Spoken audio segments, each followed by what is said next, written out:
I hear the sounds of your heartbeat.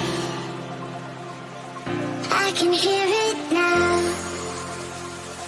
I can hear it now.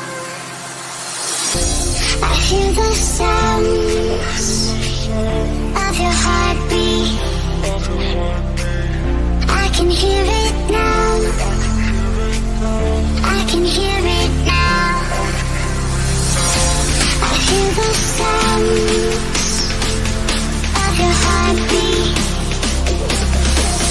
I can hear it now. I can hear it now. All right, so kind of an exciting evening here. We've got the Sovereign Minds Conference coming up, and I'm still hoping to see maybe we can get a couple more guests involved here. I'm not going to say who the others might be joining in case they can't make it, and that's okay. But for the Sovereign Minds Conference, it's actually starting on Saturday. It's a one-day event. I have posted some links on this. It's in Calgary at the Mount Royal University. And I thought I'd just have a couple of the speakers that are going to be on there and give a bit of an introduction. There was just a lot of interest, and I know there's a lot of things going on Saturday.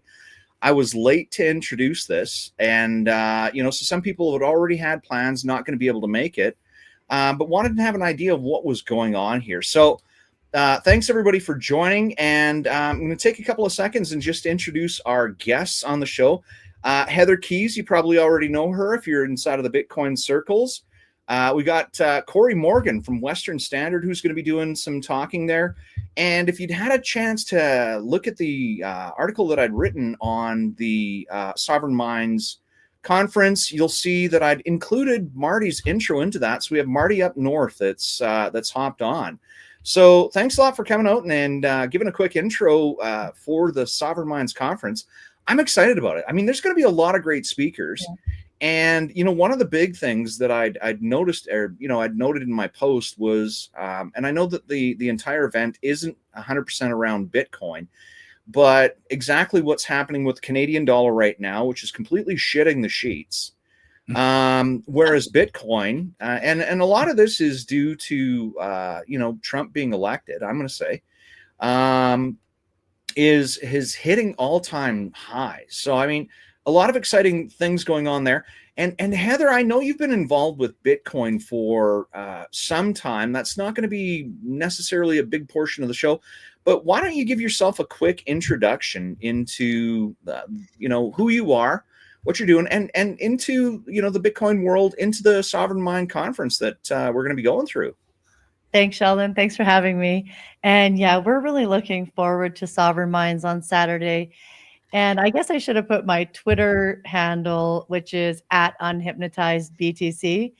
And it's unhypnotized because this conference for me is really a blend of many things that I do, because for the last 2 decades, I've been a hypnotherapist and holistic health specialist that has entered into the world of Bitcoin kind of by default, because I don't know when at some point in my hypnosis career, I realized that I wasn't ever really hypnotizing anyone, but just unhypnotizing them from like the things that they took on, whether it's like beliefs, paradigms, thoughts, even just perceptions of things that were keeping them like unhealthy or unhappy.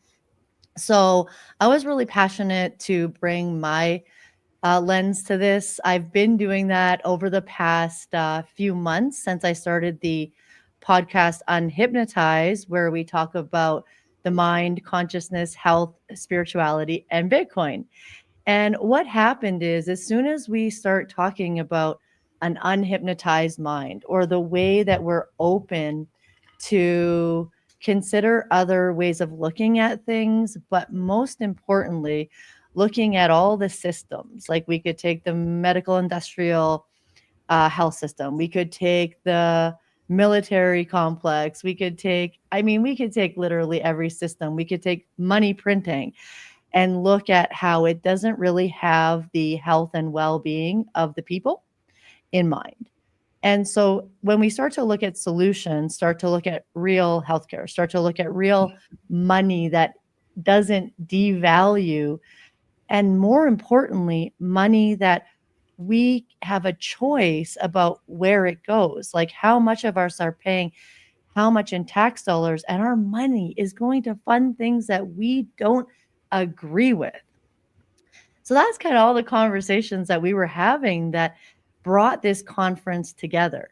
And then when we started to look at all of the people in the Alberta, Calgary, and Alberta community that could show up with their research, with like their years or lifetimes of experience in these areas of decentralized wealth and health, and never mind the past 4 years disaster, and all of you that really were courageous in helping people see through the hypnosis of the government and the media.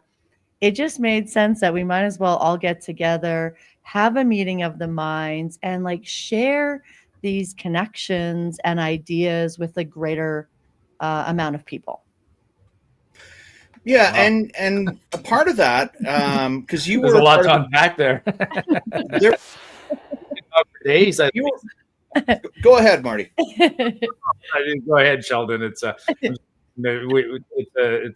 I love the way she laid it all out there, and I'm serious. We could talk about this. We're going to talk about it for a whole day on Saturday, but Yeah. it's more than a day's worth of topic for sure. Yeah. No, and it really is, and it kind of opened my eyes to the Bitcoin world, and I think a big portion of it is I know a lot of people throughout COVID had gotten into the altcoins, or like some of these smaller things, and they either made a quick fortune, they lost a quick fortune, or they're locked into positions. They're bag holders on something that may look like it is worth something on paper, but if you can't sell it, it's worthless. So one of the things that I appreciated about the Bitcoin rodeo is how they kind of differentiated the altcoins from actual Bitcoin, and then also went through the ETF markets, the electronic holdings of Bitcoins that are not actual. So if you decided that you wanted to invest, you could throw some money in through that. And there you are. And one of the things that I was really impressed about is the knowledge base of people that showed up to the Bitcoin rodeo. And I'm guessing, well, there are a few of those people that are going to be at the conference as well. David Bradley, for one. Ben Perrin, I think it is. You're on mute, Heather. I'm sorry. Yeah, Perrin. Perrin. And I know when I talked to you last is you guys really work with people to try and avoid getting lost in one of these Bitcoin scams, or with a Bitcoin scammer where people hand over thousands of dollars, get nothing in return, have zero idea what they're doing. So you walk them through in setting up wallets and how they can actually manage these things, and walk them through the process. So it makes it a little bit more easy deal. Is that the type of thing that you guys cover on your podcast? Oh no, my podcast is not a technical podcast, because there's tons of people doing that. And really, BTC Sessions, Ben Perrin, he's the king of that. He has a tutorial on everything. I do personally help people buy Bitcoin, but we all do. On my podcast, we talk about really the humanitarian effect of Bitcoin and humanity over profit, and the spirituality. People that are really into Bitcoin are not just into Bitcoin for like price go up, price go down, price go up, price go down. People that are really understand the ethos of Bitcoin are using their dollar to vote for the type of world that they want to see. And it's really a quality over quantity type of community. And how you were saying that when we were at the Bitcoin rodeo, there was a lot of different information and education sessions, because it really is important, though, for people to understand that Bitcoin is not crypto. Like, Bitcoin is a cryptocurrency, but it's not the same.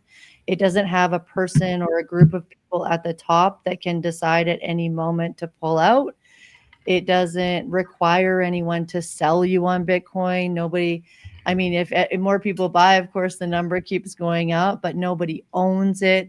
It's not like the bank or the government that can just take all the money out of your bank account. which is also why we love the connection between like freedom and Bitcoin, because it's far more about getting back to like a circular economy, Yeah. right? Like we'll have vendors, all the vendors there will be taking Bitcoin and transacting in Bitcoin. And, you know, we call it freedom money. Yeah. And before we get into too deep a conversation, what I'm going to do is I'm going to let Corey Morgan introduce himself. And Corey, what are you going to be doing at the Sovereign Conference over the weekend? Sovereign Mind Conference. Yeah, well, just for introducing myself, I guess, I was a columnist with the Western Standard and Epoch Times.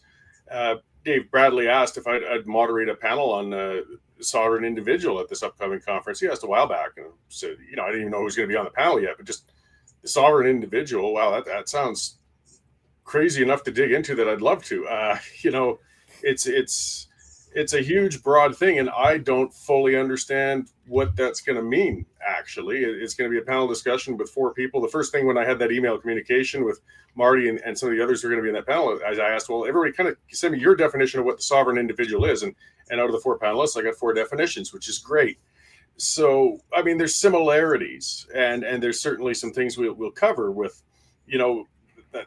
particularly with libertarian-minded or individualist-minded people. You want to break away from institutions. You want to have control of yourself, your body, your mind, your destiny, your finances. That's where it ties into the Bitcoin. But I mean, everything's much broader than that. And we're going to have a panel discussion, hopefully, that we can get through a lot. With an hour, I'm going to be really rough moderating with the microphone with 4 of us all going, 4 others. Especially with the 4 people you have on stage with you, Corey. It's going to be, you're going to have to rein us in. And you're going to need a slingshot. I know it's going to be something. I mean, brilliant people with a lot to say. So hopefully we can keep it confined. But I'm excited about that. Like I was kind of asked by another privately, well, what's exactly questions or where are you going to go with it? It's, I don't know. I don't want to do that. I don't want to structure this. I don't want to set.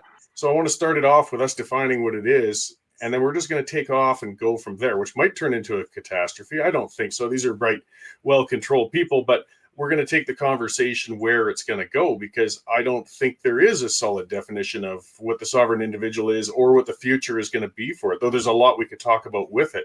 So maybe after an hour of us going on, we'll all have a clearer understanding of what that is, because it does tie in with everything else that's going on at this conference. So it's a segment I'm really looking forward to. And there's another thing or a term I'm going to say that gets thrown around instead of sovereign mind, sovereign body, is personal agency. And at the Timothy Caulfield conference that they had in the city of Calgary here at the Calgary Public Library this week, it was one of the terms that they'd thrown around. So it's, one of the doctors was saying, the kids should have this personal agency, or people should have this personal agency and be able to decide on their health. And, of course, they were talking about, the transgenderism. So whether it be the hormone blockers, or whether it's the surgeries, or, any part of the transition, he talked about personal agency. And, what they're talking about is giving personal agency to children under the age of 16. But then at the same time, we all realized what we went through COVID. You were commanded to wear a mask and wash your hands every 6 feet, stay 6 feet away from everybody, follow arrows on a floor, and get a jab. But now these exact same people that barked at adults, people that understand health, immunity, people inside of the healthcare system, they didn't get this personal agency as much as we're trying to afford it to children that don't even understand the consequences of the decision they make. So along the same lines, right? Well, the hypocrisy is striking when it comes to that. I mean, we want personal agency when it's a cause that I support, but not when it's a cause that I don't. I'm not speaking for myself and where I come from in these kinds of difficult questions, though. I'm not an anarchist, for example. I want minimal government. I want minimal intervention in our lives. But I also understand that we're living with millions and millions of other people. And unfortunately, we're going to need some structures and set up for times when there's conflict to keep ourselves at arm's length from each other. Most of which I want to see is things to say. You can't tell me what to do, and I can't tell you what to do. These are what I want to see. Unfortunately, most of our laws are getting more and more focused on telling us what to do. Well, and it's also because a lot of people in this country don't live by those values. I mean, like this conference is called, the Sovereign Mind. So we're going to talk about sovereignty. I mean, sovereignty goes hand in hand with, to be sovereign, you have to be independent, you have to be skilled, you have to be willing to, rely on yourself and maybe a close group of friends. And so that's why, sovereignty is actually scary for a lot of people. We saw this during COVID. People have become dependent on governments to help them on their day-to-day basis. So, I mean, that's why I'm going to this meeting, to this conference, is because a lot of people talk about sovereignty, but when you dig into what it means and what it involves, it's a scary concept for a lot of people nowadays. In modern society, it's a very scary concept. I'll leave it at that. But yeah, it's a scary concept. Well, I mean, now that you're actually on it, introduce yourself, Marty, because we're going to have a cross section of folks that not everybody's going to know everybody that's on the stream. So yeah, take a couple of seconds, introduce yourself, and Corey is going to be moderating the panel. That it's you, Andy, Eva, Andy Lee, Eva Chipiuk, and I'm sorry, there was one more, Carla Treadway. Carla is known as the sovereign CEO on online. So, well, I mean, and there's several panels, right? The theme of the weekend is sovereignty. So we're going to talk about medical sovereignty and personal sovereignty, and Bitcoin is only one part of it. I mean, Bitcoin, one of the challenge of being sovereign is how to trade with other people in a world where we don't have, gold coins anymore. But I digress. Let me introduce myself real quick. Right. So, why did I get invited over to this place? Well, I'm known as Marty Up North online. I've been on social media for a long time, but what people who've been following me for a long time know about me is that I do practice sovereignty in an extreme way. I'm known, I'm known as a guy who goes hiking in the backcountry on his own for like 10 days at a time. So when I'm doing that, I'm practicing some crazy self-reliance, and I'm stepping back in time. And I share that kind of, I talk about that on Twitter a lot. And I talk about my life living on an acreage where I hunt, and I try to be, you can't be self-sustaining. I'm not off the grid. I'm not that far, but, try and be not entirely dependent on the grid. And I'm really known for being a proponent of small government. Like, I don't want government. I am a libertarian, almost an anarchist some days. I don't want government in my life. I want independence. And there are things that force me to accept government, like transacting, like money. And that's why I'm fascinated by Bitcoin and things like that, because in my journey to sovereignty, it fits in my journey. So yeah, that's why I'm there. I'm just, I'm not pushing anything in particular, other than I'm a small government guy who preaches learning skills and living independently, and not being so dependent on the government. And when we look at the idea of Bitcoin as a currency, I mean, it essentially goes back to the earlier days of trading, where, we're right now we have the Canadian dollar, which is again doing absolutely terrible, and our costs of good are based on that Canadian dollar. But our, everything that we're purchasing inside of Canada is coming from a world outside of Canada, where the value of their dollar, let's call our main trading partner, one of our main trading partners, the United States. Our dollar in relation to the United States, as theirs goes up and ours drops down further, they're diverging from each other. That means that everything is getting more costly on our side. Whereas if you look at the idea of Bitcoin, it's like nobody knows what, it's like you have that lump of gold in your pocket, and you can just whittle off a piece and change or exchange it with somebody. Or, I mean, we're not talking, back in fur trader days, but it goes back to a more foundational type economic system, where people could acquire and barter instead of what we're looking at as earning that's taxed. Even our earnings right now as Canadians, we're what, 46% tax brackets. Yeah. When we look at not just what we pay for income tax, but property taxes, fuel taxes, taxes on everything. Carbon tax, land transfers, GST, you name it. Yeah. We're way up in the 50% range. Yeah. And then what we're doing in adding to that is not what we're doing, but the Liberals are doing to that is if you'd had managed to acquire wealth, they want to tax you on that wealth. And if you have an additional property and you decide to sell that additional property, they're going to charge or tax you property gains tax on that.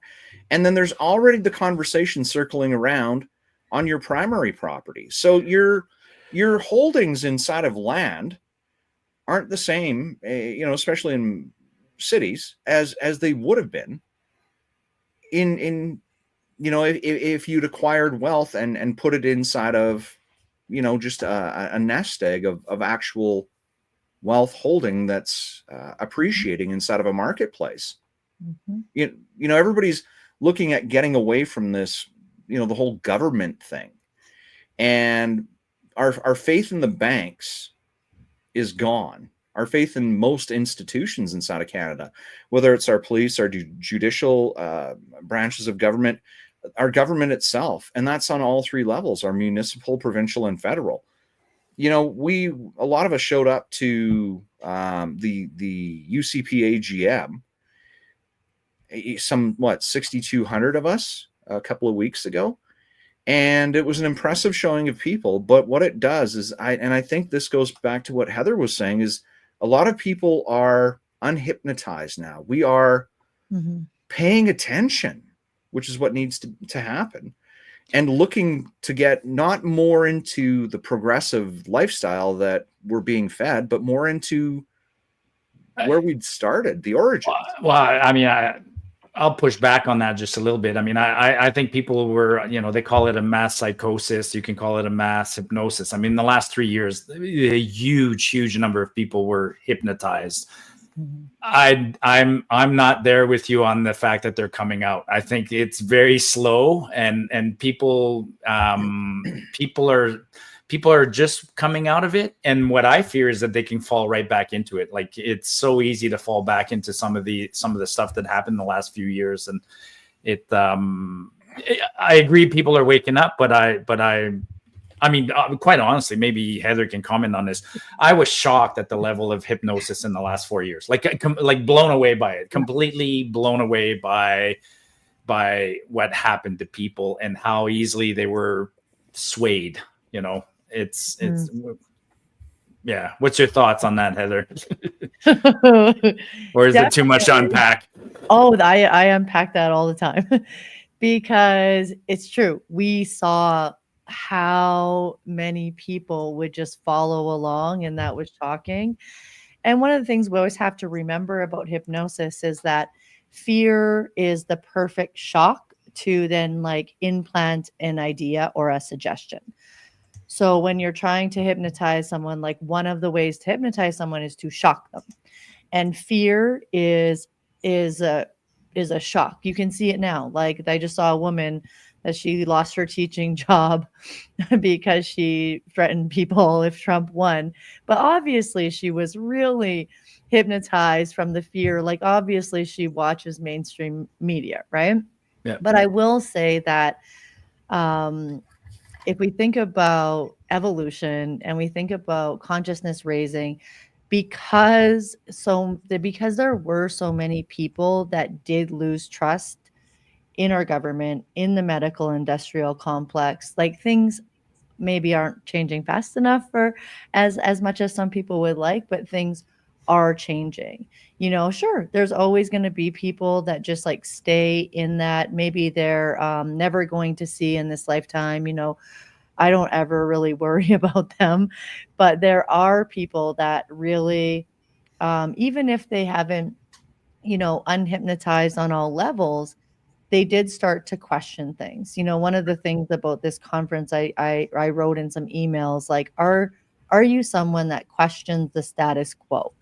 Because even say if I have someone, say I'm talking about just the harm of big pharma, because as a hypnotherapist, the amount of anti-anxiety and antidepressant meds that people are on, and that I've had to help people come off, which is really hard, is astronomical, even in Canada. And so every time I'm having this conversation, if someone disagrees with me, I often say, well, obviously you've had the luxury of never having to heal yourself. Because as soon as we go to like need to do something with our money, or want to learn how to save better or invest better, or we need to heal a condition, we then realize how abandoned we are by our systems. Like I just had someone message me today, like it's so unfortunate that he has to leave Canada to get the treatment that he wants. Or, you know, me being a self-healer, I worked with many self-healers. We can't go to our own free healthcare and get the care that we want. So I think slowly but surely people are becoming unhypnotized, but it is that sort of person by person that unfortunately often has to be injured or betrayed by the bank, or ignored or disregarded by their doctor. Like I find that the person, people, we have to go through the pain to then see the truth. Right. And a certain portion of that is ignorance too.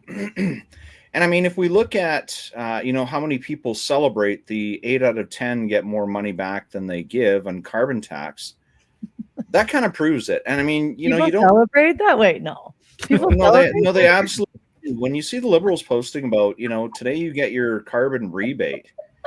Actually, you know, the way, sorry, Sheldon, but the way they post that lately is they've been saying, have you checked your bank account? And whenever a Liberal says, have you checked your bank account? My reaction's probably not the one they're expecting, right? I'm like, oh God, now what have they done, right? Yeah. Yeah. We're waiting for the other shoe to drop. Yeah. No, but the number of people that actually... Go ahead, Corey. Well, I was saying it speaks to, unfortunately, the attitude a lot of authoritarians, and we've been trained into it by a lot of people. It's flipped things on its head, whereas the assumption is actually that all of the wealth and the money are the states, and they allow you to have a portion of it, as opposed to you having it and you contributing a small part towards the collective. That's where they speak of, look how generous we are in giving you this much of your own. Yeah, I'm not on my show. Your own fucking money back to you. That's right. It's absurd. Well, it gets me that upset because that's really the patronizing attitude when they talk down to me, saying I should be thankful because you're giving me a partial rebate of the money you took out of my wallet in the first place without my permission. And you know, getting back to where people, some are awakening, some, and as Marty said too, not enough are. But COVID did bring a wake-up call to a lot of people. I mean, people found out that, holy cow, they can seize people's bank accounts. They can restrict your movement. They can lock you in your house. They can keep you from going to see your mother on her deathbed. In fact, they can do pretty much anything to you. And we've let that build for a long time. Have we hit a tipping point of people who realize that we aren't protected from this still? No, we haven't. But we do have more people who realize it today than did 5 years ago. Now our job is to make sure that the ones we have don't forget, and more people start to realize this, because we're all terribly vulnerable. Yeah, and just staying sort of briefly on the carbon tax theme, you made me think of something, Corey. You know, I'm always amazed when it's tax time and people go, ooh, they're so happy I'm getting a refund on my taxes. I'm like, you're an idiot. Like, you should not be getting a refund. You should withhold taxes all year long and plan it so that at the end of the year, the government has to ask you for that extra little bit and then reluctantly give them the bit, you know? I mean, the relationship is backwards. And by the way, I'm not jumping on license before you jump to Ever Sheldon, to swear on your show. I was just saying, because my show goes to cable channel, so the bloody CRTC controls some of the words I can say. So I have to untrain myself. Yeah. No, it's free for all here, Core.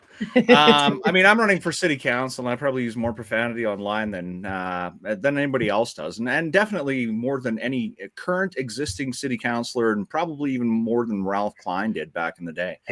So Eva swears through me. She's too polite, so she counts on me to say what she's thinking. Hi, Eva. Did you guys solve all the problems while I was away? No, actually, we just made it through the base introduction and hopped into conversation. So it's a great time that you arrived, Eva. So again, we're going through this in that we all share a lot of the same community, but not everybody knows everybody else's. So why don't you take some time? You're going to be on the same panel as Marty. Take some time, introduce yourself, and a little bit about what you might be talking about on Saturday. Sure. Well, my name is Eva Chipiak. I am a lawyer by profession. So I've been in and out of the practice of law and back in it because there's a lot of accountability that needs to happen right now, I feel. But a passion of mine is helping educate Canadians on their civic responsibilities. And I was just talking in my course yesterday that people were saying, it's not polite in Canada to... I can really hear your drink, by the way. If you're going to pour a drink, you're going to have to pour it for everyone. Yeah, everybody's going to have to pee listening to this, right? Yeah. But I just think sometimes we've like, Marty just said that I'm polite. I don't know if that's the word I would use. I just try not to use profanities, at least publicly. Privately, you could catch me, definitely with some profanities. But I just think, like, rather than even using the word political or talking about politics at the dinner table, I'm trying to use different words in that. Like, this is our civic responsibility. If we want to live in a democracy, it's actually our job to talk about these things and hold government to account. It's not something that we should be, tiptoeing around. We should be very vocal about it. And I'm trying to, get people educated so they feel a bit more comfortable with it. So that's my passion. And through my legal work, I get to sue the government as well. So I find that. And she's the #1 author. Oh, well, yes. #1 author for a while anyways, right? Still? Yeah, and it doesn't take a lot to become a #1 author in Canada. But yeah, I wrote a book called Reconnect to Canada, which goes to my passion of helping to educate and elevate the conversation in Canada.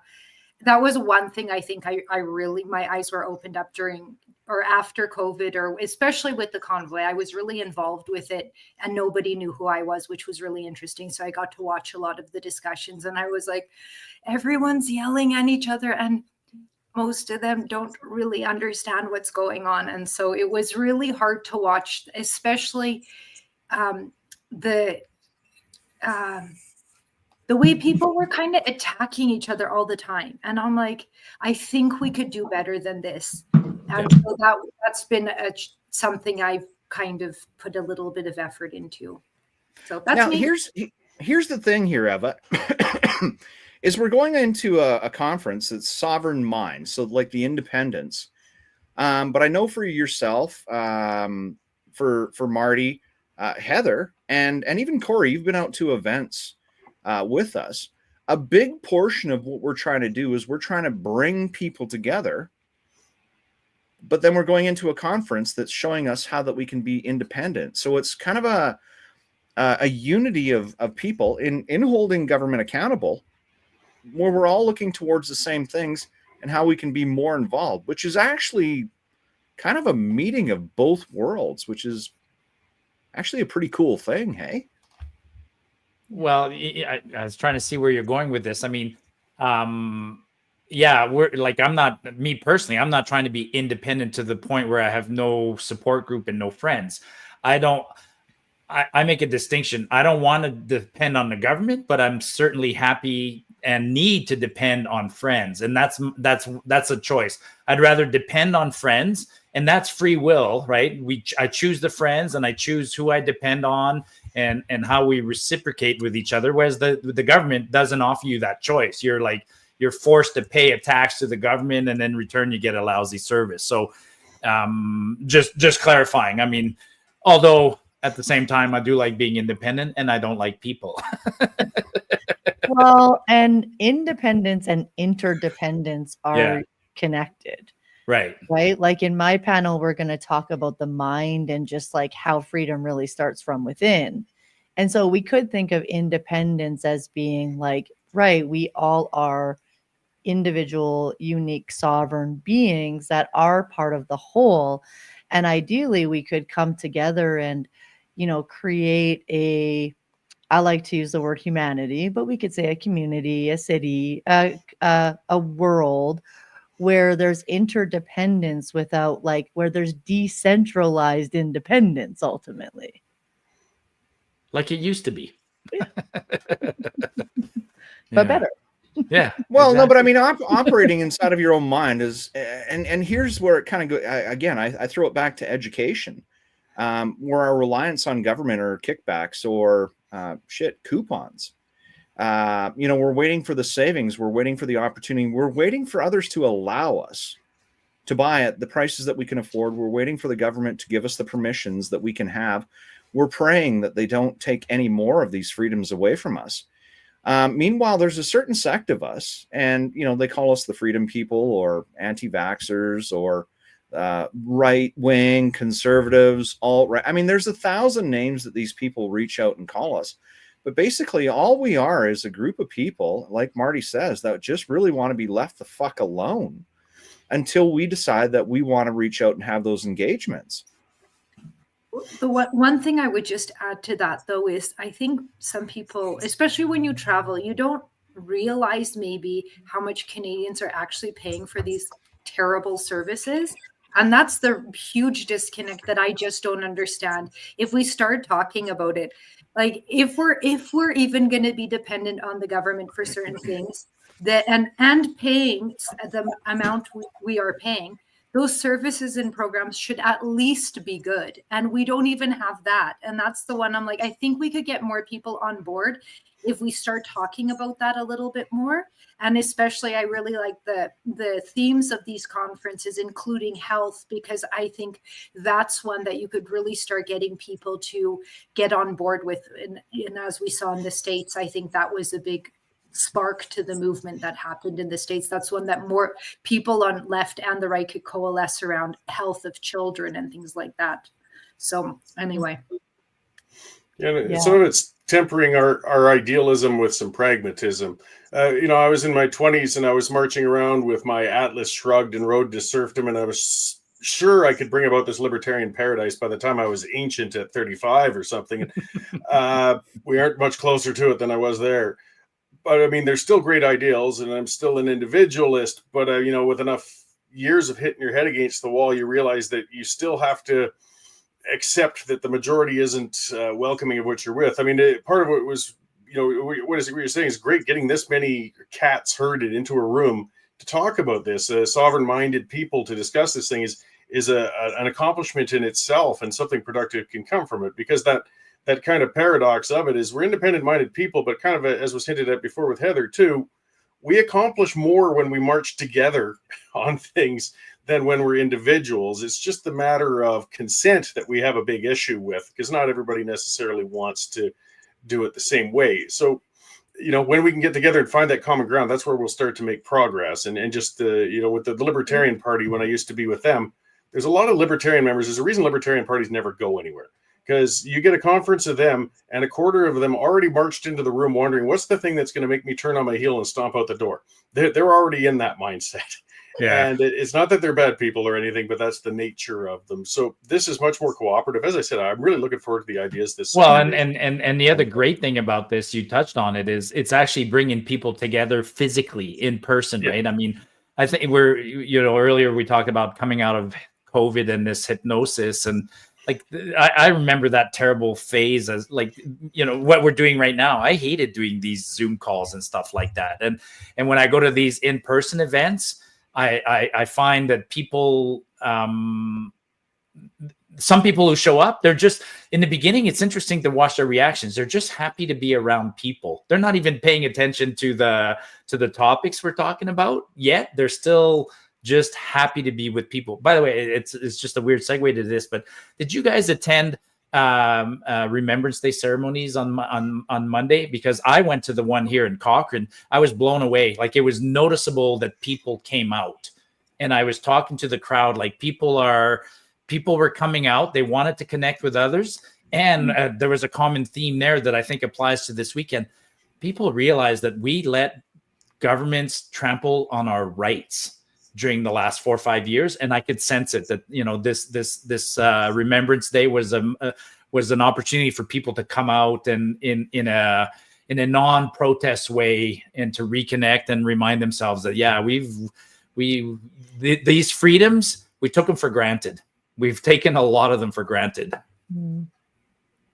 I asked the question: were you guys out at Memorial or at Remembrance Days? Or I admit I didn't make it to one this year. Hate to put you on the spot, but yeah,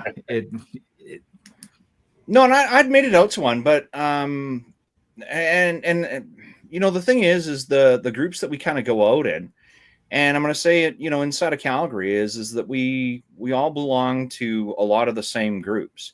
Now, whether it's a constituency association or whether it's a group like I Am Albertan, whether it's a municipal party, or there's people that go out for the Alberta pension plan. There's so many of these groups that are going on, but when you show up to them, I mean, let's count the same 100 people, and not much different than what we're doing right now. Like, the overlap of people is fantastic, where you see the same faces. So it's, if we wanted to, we could be out every night of the week seeing the exact same people, but with a different branding on it, or we can bring it all together, form one group, and instead of having like a mass protest, more of a mass, exactly what the weekend's planned under Sovereign Minds is. We're coming together. This isn't a protest, but this is how we can move forward on this. And I really hope that there's more of these events that really go on, because in just looking at the panel of guests, the number of topics that are being done here, and I don't want to say this about, how this was planned. I appreciate everything. Like, I know what organizing an event is like, but there is way too much fucking content for one day, man. Like, there is so much going on. That I believe it's going to be like what Marty said, is there's going to be a lot of people that show up. They're going to be in complete awe of the number of people that come out. And just like we've seen in Edmonton, when we did our Edmonton event, Eva was there, Marty was there, Vitamin D was there, Andy was there, we had Marco Van Hugh. Like, there was a lot of people that showed up to that thing. And as I'd walked through the crowd, I said, like, how many of these things do you come out to? And the most common answer is this is the first time I've been out at one of these things since COVID started. Yeah, but you're validating, I think, what we said earlier. Like, people are coming out of that hypnosis, and maybe it's something else too. People want to connect in person, right? I mean, you started off talking about the AGM. Like, there was 6,200 people at the AGM. That was, I think, a lot of them were there for just to socialize in some instances, but it was impressive that people are coming out. So actually, I'm trying to remember, there's a documentary right now on Netflix. Maybe some of you guys watched it, and it's based on the premise of the documentary is that democracy is suffering by the fact that there aren't clubs anymore. Like, in the documentary, he talks about alone, I think. What's that? Bowling alone. That's it. Bowling that was the thesis in the book. And the guy said, that people just belonging to the Elks or the whatever, all the different groups in the good old days taught us skills and helped democracy thrive. I got to finish watching it, but anyways. We lost Heather. Yeah, go ahead. Sorry, Eva. That's so funny you said that, because that's what I was going to say is, personally, I don't think I was really would have been involved in a lot of these things before. So like, when people were saying this is my first event like this, I think we didn't have a lot of these things before, but now there's a demand for it, and people are like, like I've used the word, they're desperate for good information, and that's why our platforms are getting the attention that they are getting, because they know that we're credible, which other people are losing credibility. But also the other thing is just I don't think there was a demand for it as much. Like, I think that, like, I don't know about you guys. Well, Corey definitely was involved a lot more with the political movements and things like that. But I think that there's a lot more, and maybe Corey, if you could, like, do you see more people looking for that, like, gatherings that maybe before 10, 20 years ago, they were a lot smaller anyway, and now there's more of a demand for that? Yes, somewhat. I mean, I think some of it was just straight out social and non-political. Like, I think Marty was kind of speaking of that, or Sheldon. You know, at the AGM, people were just happy to get around people again. I mean, they really learned. Holy cow! I've gone 3 years where it's limited. You know, the philosophical and political discussion aside, they just did not like that. We are social beings. We like to get together in person, and it's good for us. It's healthy for us. I did see at that AGM, the 6,200 people, a lot of people came for different motivations. I think I wrote it in one of my columns. It was really kind of neat because I've been to a lot of these, and there was a gentleman who was probably in his 60s, so I'm no spring chicken, but he was a bit older than me. And he was just giddy, though, like a schoolboy, talking because he'd never been to something like this. And he was excited and he was thrilled. Like, this is a man who's getting near retirement age, realizing I could take part in the process and it can be fun and I can enjoy it. Whether we're seeing a sea change of movement towards that, I don't know about that. I'm not going to read that much into it. But something unusual did happen at that AGM. A lot more people became engaged in something, even if it's in a minor way, and even if, whether it'll move the policy of the party or not, they felt like they were taking part. And I haven't seen such a large number of people doing that at a function like that before. And it can only be a good thing. I mean, they still might make the wrong choices on things, but the getting They're together involved. and trying to make the right choice is a good idea. Yeah. Yeah. And seeing the process, I think, is so important. See. And seeing each other. And I think what really shifted too is that it's not necessarily coming back from where we were, but people are feeling more of a desire to be themselves and connect with people as themselves. Like, I think a lot of, like, if we talk about the unhypnosis, like, just when you were talking about the AGM, I mean, I saw it, I was like, I definitely had FOMO of not being there. Looked so fun. But I've been going to different Bitcoin events, and you know, they're always so high vibe. Like, everyone I sold a ticket to, I'm like, this is so high vibe. Like, you'll just be vibing for like a week after, because it's so positive. People are so excited to be there. They're so excited to learn about a way to like be a part of the community or like connect with people. That is just like, it's just really authentic. Like, you don't have to hide what you think about something. Like, that's my favorite thing about hanging. When I started to meet Bitcoiners, I was like, oh, they already have one veil lifted. You know, they can already see the corruption of fiat. And so we get to have conversations from there, and they're often then have many other veils lifted around, you know, all the other areas of life as well. And I want to throw in, like, if we compare what we're kind of, or what we kind of seen at the AGM to what we're seeing inside of the United States, I'm going to say that this is as close to a political movement as we would see on a Canadian scale that might mimic something like Trump would hold in the history of Canada. This was the largest political gathering for a party in the history of Canada, as I understand it. And if you look at, you know, in relation to what Trump had throughout the election process, you'd seen, I mean, we had 6,000 people, and we felt the current. We felt the excitement. We felt the community inside of that. Imagine being at those events inside of the States where, you know, where Trump and Elon were speaking. Can you imagine what the electricity in those fucking places would feel like? Like us as Canadians, like, we have no idea. Not quite Stanley Cup Game 7, but Yeah, I have to differentiate a bit, though, in that those are rallies, though, and this was a convention. So it was still something else, and there was some of that excitement there and everything else. But Canada has had some big rallies historically in the past. Nothing, again, like the Trump type things, which, again, those rooms must be quite electric. But I mean, we could be moving towards perhaps some of those bonding types of large activities. A rally, at least you can get. That's when you can get into the tens of thousands of people, because it's only perhaps 2 hours long, and you're not debating policy or electing a board. You're just getting together to socialize and celebrate what you're doing. There was a little bit of both, I guess, going on at the AGM. And again, it was just strikingly large for some, because a convention sounds dry and dull and boring. That's why it's hard to get 6,000 people out to one. And they did it this time, and people enjoyed it, I think, anyways. Yeah, not just absolutely. the weenies like me. Well, Yeah. and I one thing I think maybe that's the disconnect that we have as well in Canada is that we don't have.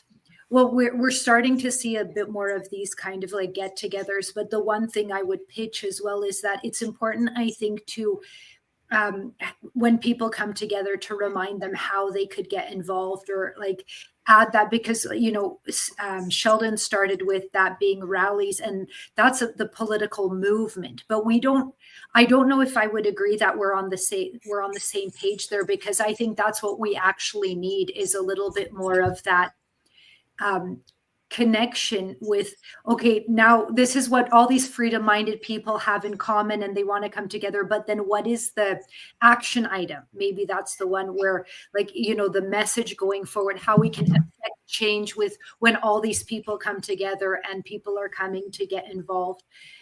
That's the little disconnect I feel we don't have in Canada as well yet.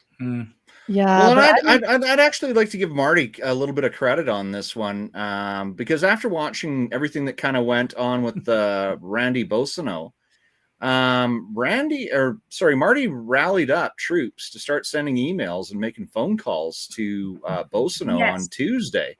So and I've done This is similar what I things in the mean. past. Yeah. But it's those action items. And even, what was it, last week when we got together in Edmonton, and it was actually an impressive group of people that showed up for that. Like, there was a lot of people that came out for just kind of a pints and politics type moment. Yeah. And it's like, okay.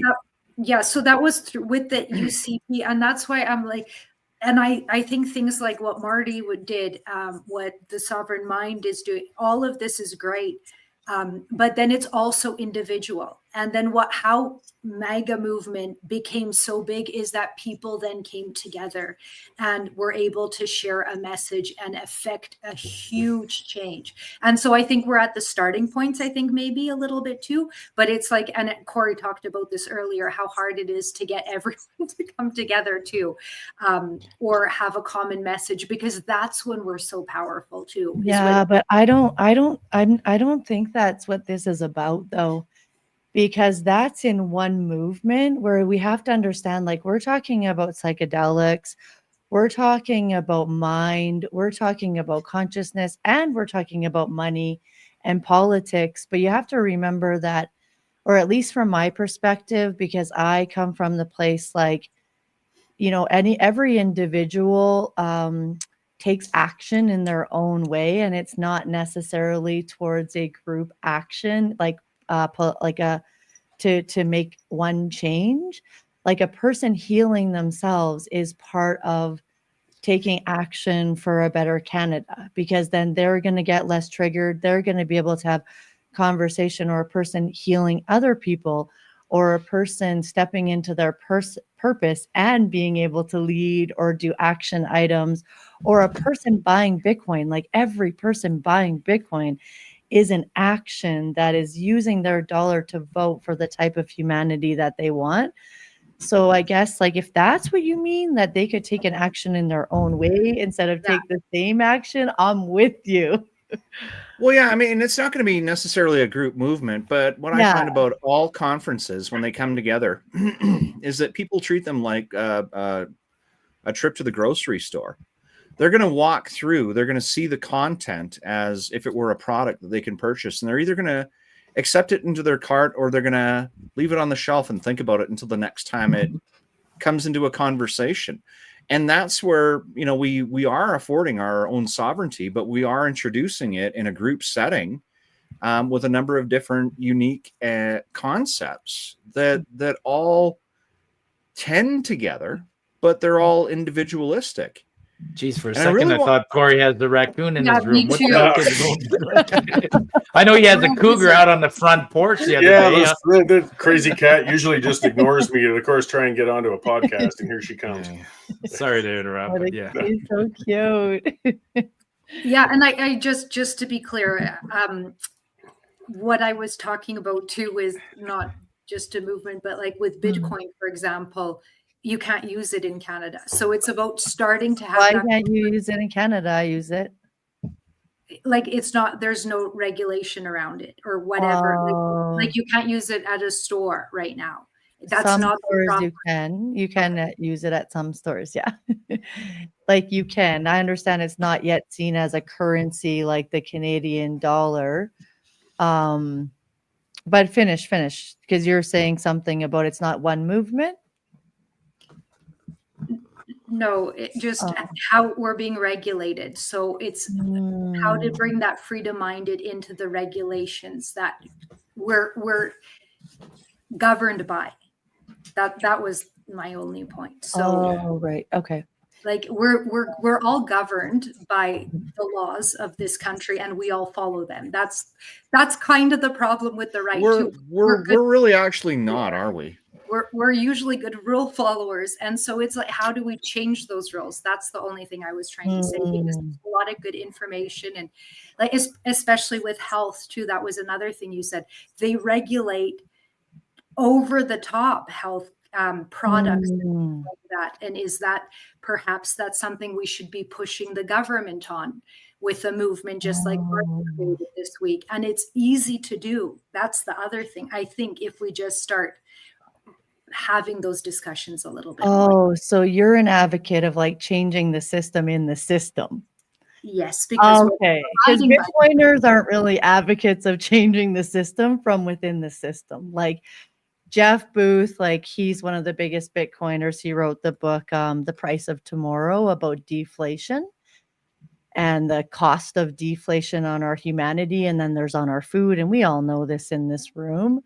But sometimes there is probably looking at it differently, because he says, you can't really change the system from within the system. And don't get me wrong, I have a lot of friends in healthcare that are really upping, like doing, there's people that are working hard to change regulations, but just remembering that there is that other side of like that we're also working to create a new system.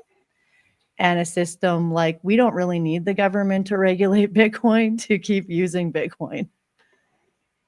We would like it to stop being taxed when it grows or when it gains, because it is a currency.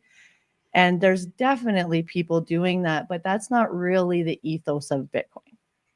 No, and it's also it's not this weekend's conference is not just about Bitcoin too. It's a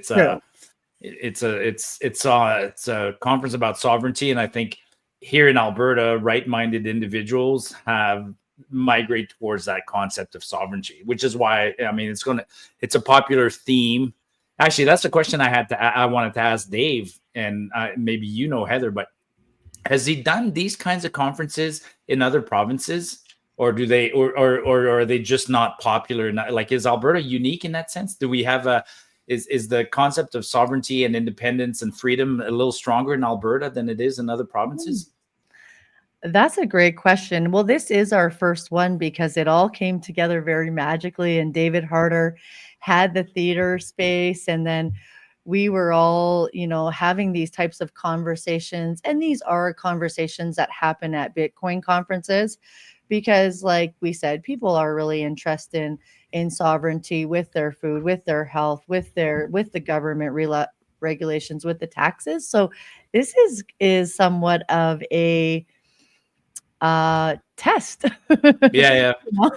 This is a bit of a test, and the interest has been really positive. And although I do think, I've only been in Alberta for a couple of years now, and it's definitely different here. And I know a lot of people that have been moving here. So I think because of the UCP and because of things in Alberta, like maybe we do have this, but I mean, there's these people kind of all over Canada, I think. Yeah, no, I agree. I'm sure they're all over Canada, but there's, I suspect there's a predominance of right-minded, sovereign thinking, independent. It's in our DNA here, right? I mean, like Alberta. You moved to Alberta. When you moved to Alberta, like some of my ancestors did, when you moved here in 1905, they only offered you one thing: clear your 5 acres or clear your 40 acres of land over the next 3 years, and the acres are yours. And I mean that attracted some pretty hardworking, independent people who and it's still in our DNA. But that said, Eva and I went to a conference we were guest speakers at a conference in Victoria with a slightly similar theme, right? It was called We Unify. And I was surprised at how popular that was. Like, it was extremely well attended. It surprised me that so many people would come to Victoria or from Victoria came to listen to us talk about these concepts. Freedom was a recurring theme at that conference. Yeah, I just went to a Bitcoin conference in Victoria too, and the turnout was greater than I expected too. Cool. Hey, Sheldon, I gotta jump off. It's 8:00, but great chat, and I'm looking forward to seeing you guys there. Corey, we'll be easy on you. Just let me and Eva talk, and Carla and Andy, and you can. We'll see. We'll see what kind of mics they give me. I can get a good bonk there to move it along, because I don't think you'll have the tech to shut off mics on, folks. But, yeah, there you go. All right, folks. Looking forward to seeing you on Saturday. Yeah, Thanks for stopping by, Marty. Okay, thanks. Cheers. I'm going to head out too. So thank All right. you for having Thanks, me. Eva. We'll see you Saturday. See you yeah, Saturday. see you later. Bye. Sounds good. No, and that's there's a lot of interesting conversations, and when we look at Victoria for what it is, the conference that Marty was talking about, and then the Bitcoin conference that you were talking about, when we look as Albertans towards BC, even just what happened in the most recent election, I mean, there was a large swaying that we can kind of take pride in conservatives. Although the conservative movement out there did not win the election, did not replace the NDP premier for whatever reasons, there's a portion of those liberals that flipped into the Conservative Party because liberalism is just so egregious out inside of there. But when you look at that as kind of a liberal or whatever stronghold, I call them the tree hugging granola eaters out there. If they're interested, and I mean, maybe that's what makes sense, is they're the people that do feel like they have a sense of independence, but do like to have a little bit of government regulation. So, I mean, I guess sovereignty is to, like everything else, in the eye of the beholder. Well, yeah, as long as the default is to the individual autonomy, everybody can have their bloody definition. So the problem is, when we're in an authoritarian state, you're stuck under one state's definition of what that is, and you got to live with it. So I mean, that's the conflict we have, the problem we have. A lot of it's changing attitudes, changing ingrained training among people. So many people that there's two words that is immediately get my spine up and get me annoyed, is when somebody says government should. Like, hold on a second. I need a whole lot of words first to tell me why government should do anything. Your default shouldn't be government should. You should run through the whole list of everything else on any sort of issue that could be solved by somebody or something else before you get to the point of government should. But the default in people today is always, it's the government should deal with this, should deal with that. And of course, that always leads to meaning I shouldn't deal with it, and that they're going to tell me how to deal with other things. We've really got, I mean, it's great to see the people coming out. We make assumptions, Victoria, things like that they're going to be, statists and so on. And they do have a lot of them out there. But there are a lot of independent minded people out there as well. Mm-hmm. But how do we spread that to the common, the larger group? I want to call them commoners. That's a terrible way to put it. That sounds like government. But you know what I'm saying? Like, there's still a long way to go before we get that whole mindset changed, because we have really become a society that's dependent upon and always assumes that the government's going to be benevolent and it's the government's role to take care of things, when it should be the last resort. And that's a big portion of why we see the voter apathy that we do. It's like, well, my vote doesn't mean anything. Government's going to do what they do anyways. And why should I bother? Why should I take 10 seconds out of my day, park in a parking lot that I can't get my vehicle into? I've got to pick up the kids at 4:00. I'm going to have to line up. Why would I go out and do any of that? The government's operated fine throughout the entire course of my lifetime. Why should I go out today? And I think that, hopefully what we're going to be seeing in up and coming elections, we're going to see a lot of that apathy slide as a lot more of these type things have the opportunity to kind of see themselves.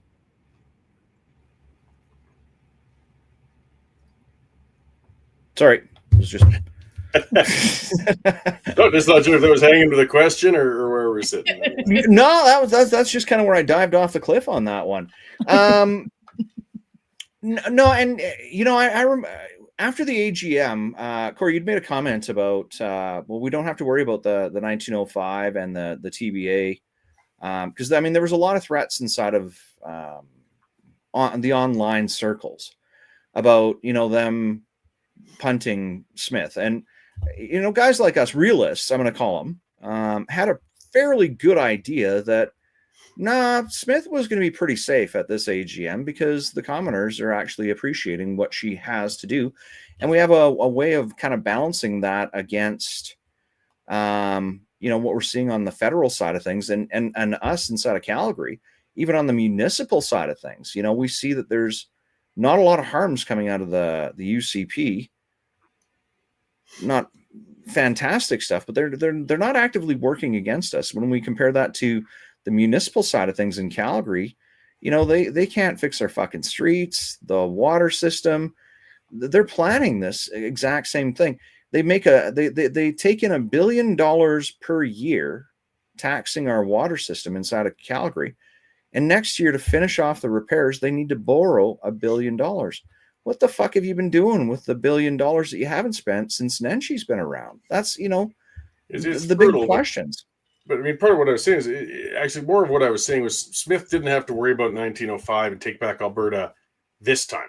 So all the rumblings people were trying to make it out to sound as if that there was another revolution coming within the Conservative Party. Most of the people were people who were opponents of the party who just wanted to see them rip themselves apart because that's one of the best ways to get rid of a party such as that. Or they were the others who I do refer to as the chronic malcontents. They're the libertarians who would come into the room, like I said, looking for the reason that they're going to stomp back out of the room. But you just can't keep them happy. There'll always be an element that's there. They're absolutists. They want 100% of this or nothing, and invariably they end up with nothing. But those malcontents are important as well. You can't. It becomes a cult if you don't have them. You've got to have people speaking up, people questioning, and we're slow to do it. It'll hit a tipping point, and that's where if Smith doesn't perform well enough, the next time she faces a review, there could be a very, very real threat coming to her from the floor, and the seeds of it would be the same people I'm dismissing as chronic malcontents today. So it's a matter of the time, the place. The city of Calgary, I think, has finally, as you said, there's been a decade of ineptitude going on there. Through Nenshi and then terrible councils and terrible councillors, yet voters keep getting up and re-electing them. But now it's gotten so bad. Sadly, that's what we got to do is wait for things to get really, really bad before enough people wake up and say, holy shit, I got to do something different this time. And still, there's a pretty good chance they're going to do it again, but we'll see. It's a frustrating cycle to watch, I guess, in politics. As I said, the silver lining of the whole COVID nightmare is that it taught a whole hell of a lot of people just how bad it actually was and how bad it can be and how bad it's going to be again too if you don't protect yourself. So things kind of have to get worse before they get better. Starting off with how much we actually took for granted, like you'd originally said, and then how bad it got, and then how bad it could actually get to. But it's kind of important to have some sort of, the light is at both sides of the tunnel. We entered this COVID tunnel from light. We do see light at the other side of the tunnel. We're just in this tunnel right now. We just need a lot more people to kind of come and realize what's actually happening, what we're living through. And this isn't the way that things were. And this new normal isn't anything that anybody set out for and nobody really enjoys. We're operating under the same mindsets that everything's going to be fine while our house is on fire. Nobody can afford their groceries. Nobody can afford their houses. And like it was over a year ago, when we started to see the crunch in the housing crisis, where the comments were made, and the actuality was, and I'd seen my kids go through this, is that people couldn't afford to rent or wouldn't qualify to rent the homes that they owned. And I'll say that again. Given the rental situation where you have to go through an application process where you're not just meeting, Joe landlord, you go through these things. And like one of the places that my kids looked at renting when their landlord decided that they had another tenant they wanted in there for more money, it was $2,400 per month to rent a house. And they're a small family, so they needed a house. It's not something they can pack into an apartment. They needed to prove with pay stubs that they could cover 3 months worth of rent payments. So that's $7,200 before they would actually qualify to have a look at the home that was being rented. You had to prove that you had $7,200 of free income to rent a home, $2,400 a month, when, mortgage rates were still low. And, where they'd come from, their previous mortgage was, or their previous rent was $1,600 a month. Things that just hopped so huge, so drastically, so dramatically, that, people that looked at downsizing inside of their homes wouldn't qualify to buy a smaller sized home. They wouldn't qualify to rent the home that they're living in. Shocking. Well, we've got a system that's failing us, though, and that's a whole big long. Yeah, I'll let Heather go. Yeah. I've been talking a lot. Oh, I don't mind. I like listening. And, this brings me to our keynote with Dave Bradley at the conference because him and Ben, they're going to talk about how Bitcoin fixes everything. And I really encourage people to come out and ask him, because I'll be in so many different circumstances and I'll just message him.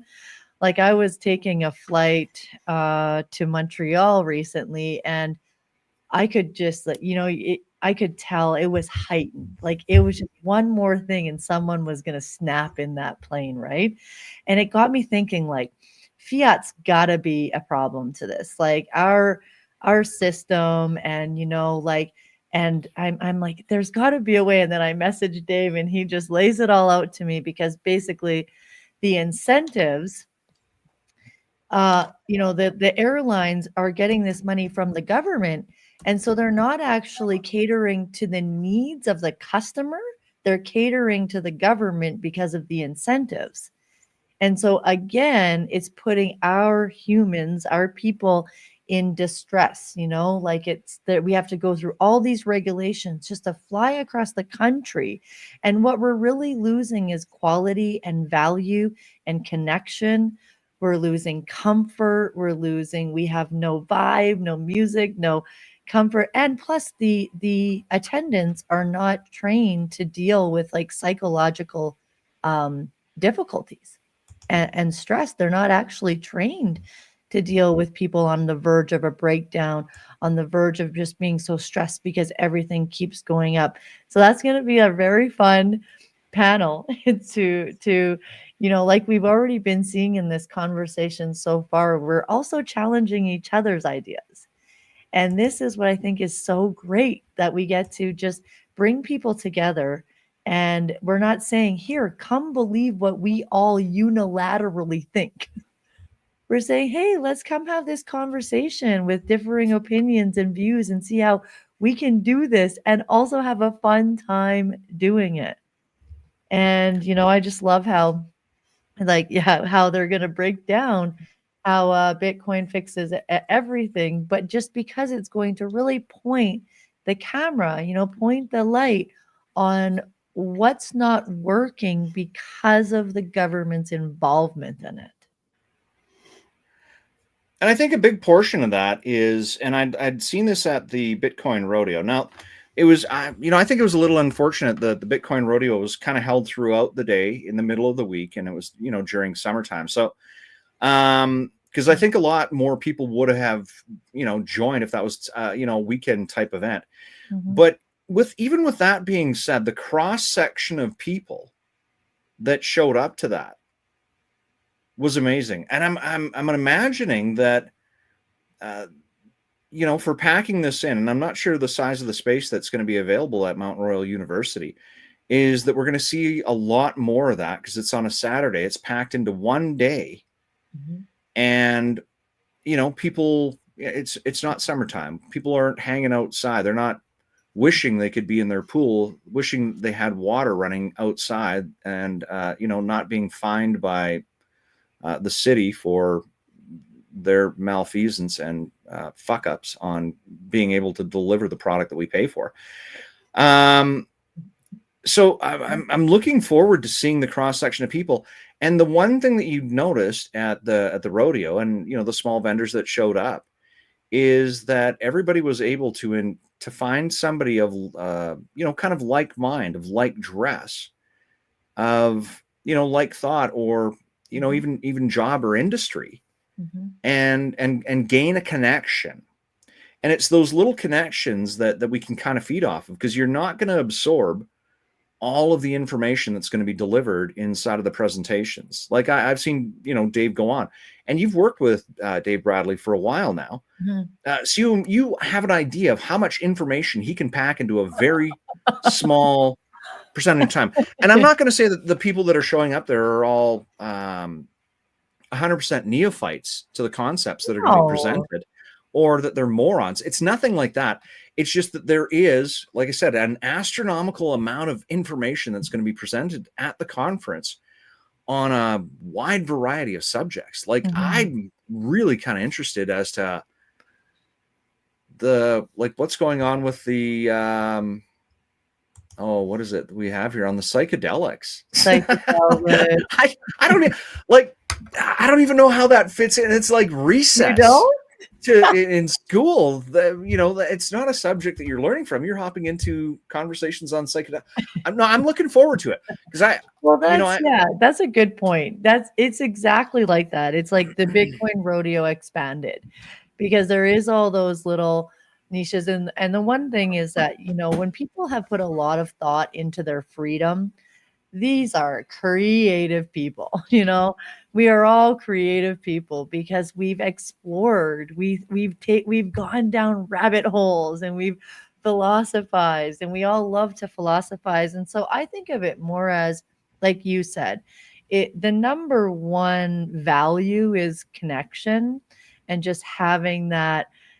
For me, I was new to Calgary. I moved here from Saskatchewan, and I also a lot of people showed their true colors over COVID, and I wasn't really prepared to just have any friends, so I was quite friendless for a while, and I do my work online. So when I started to interact with just all of the different people, not just the Bitcoiners, just all of the different people that Bitcoin would attract, I started to meet my people. I have a community, for what I feel like is really the first time that it wasn't my community that I created, say in my hypnotherapy in Saskatchewan. And so I am a very huge proponent of this, because not only are we connecting a variety of professions and topics, we're part of, everybody's so welcoming. Everyone is you're welcome, even if you don't agree with everything I say.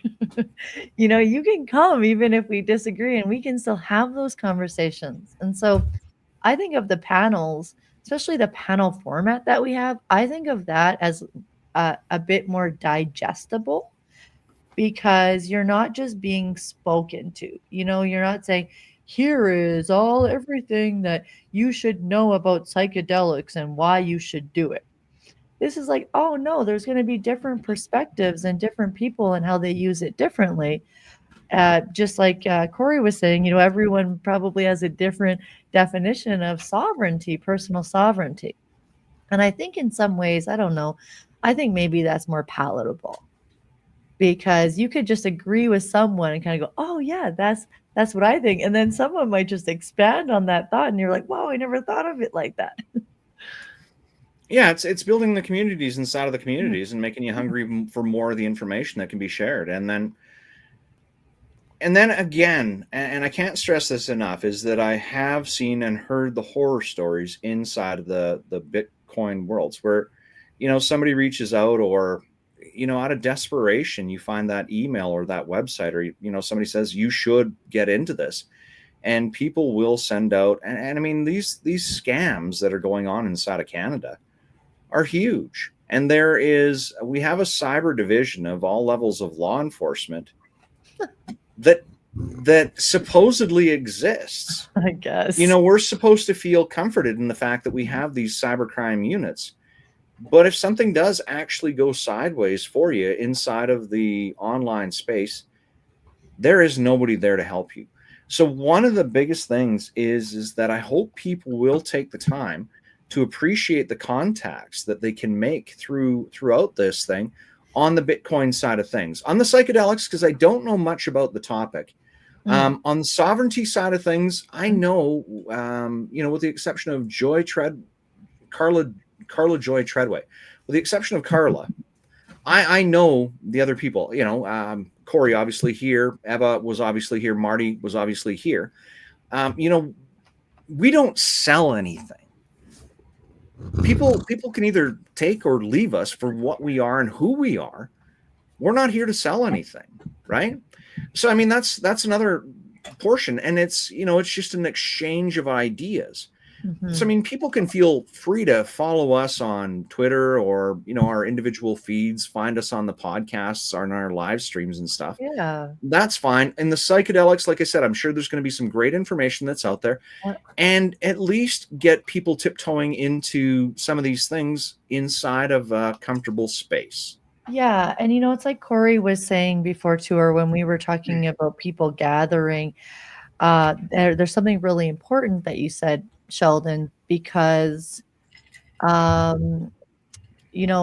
and many many of us have learned the hard way through being scammed that having that in-person contact, not just for Bitcoin, but for anything, is like I really do think that's how we build trust. Like when you know someone and you're sharing space with them, and then we have like the dinner and the after party, and like you're sharing drinks, you're sharing conversation, you share other people in common. Like there is a trust, and that's why I love the circular economy, that not just the rodeo but the sat markets that we've been putting on. And that's happening again. We're having all the vendors from the sat market there, so we're bringing in like the local economy, the local providers. And I think that that's where we're really going with this. Like it's not that we have to trust every person that we meet in person. We say verify then trust, but there is a different understanding. Like if someone's talking about psychedelics, because there's a lot of misinformation about that out there too. So if then you start to build a relationship with someone, and you see that they might have be able to really shed light on what you should look for, what you should consider, what would be best, and like especially with Bitcoin. I mean, at this point, I would just say if somebody calls you up or messages you to help you buy Bitcoin, just say no. Well, and throughout 2021 and 2022, you couldn't be on a platform, you couldn't have a new connection without, and if you even go through people's profiles today, you'll see them saying no Bitcoin scams or no Bitcoin whatever. And Corey, I'm sure you've seen this on a lot of your posts. You'll have a post and you'll go through the comments that are on it, and you'll see the ones at the bottom that have already been blanked out, and it's like, I owe my wealth to Marla, whatever her, whoever it is, for their investment advice or for their guidance in Bitcoin or whatever it is. And again, we're looking at times where people are desperate. The economy's, our disposable income has shrunk. The value of our dollar has shrunk. The cost of the items that we need to purchase to live, to survive, have done nothing but gone up. We're coming into the most desperate time of situation, wherein normally your CPP payments to get you caught up are done in August. That just happened for a lot of people. So September, October, November, we have 2.5 to 3 months where people would have that extra couple $100 in their account. They don't have. We have the costs of everything else going up. And then when you look at the costs of, if they're buying off of Amazon, or if they're buying off of eBay, or, buying off of the websites where it's in US dollars, seeing the beating that we're taking on that, Yeah. and still wanting to provide a Christmas while people are looking, I'm not going to say forward, but they're forward looking to what we're going to be facing for additional taxes come April of next year. Christmas is the highest rate of suicides, has been for a long time, for those simple reasons. People either feel alone, they feel isolated, or they feel like a failure. They see what other families can afford or can provide for their families and feel like they've done something wrong. But when you look at the masses of Canadians that are inside of this situation right now that didn't do anything wrong, they followed what they were told. This has been working magically well up until the last 5 years, when there's other people that just got into this and are getting absolutely hammered. And then you look at the million, I think it's 1.1 million mortgages that are coming up in 2025 for renewal at rates where people can't even conceptualize how much their payments are going to go up. They've started to calculate it, and they're looking at liquidating property. And we see that happening inside of the Ontario markets, where people are taking $200,000, $300,000, $400,000 haircuts on a $1.2 million home. It's tragic. I mean, it's good that we've actually arrived at this place where people can come together and start learning about these things, because this isn't the type of shit that's taught in schools. They want to keep you as far away from the concept of sovereignty, individualism, or acting in, your own personal manner.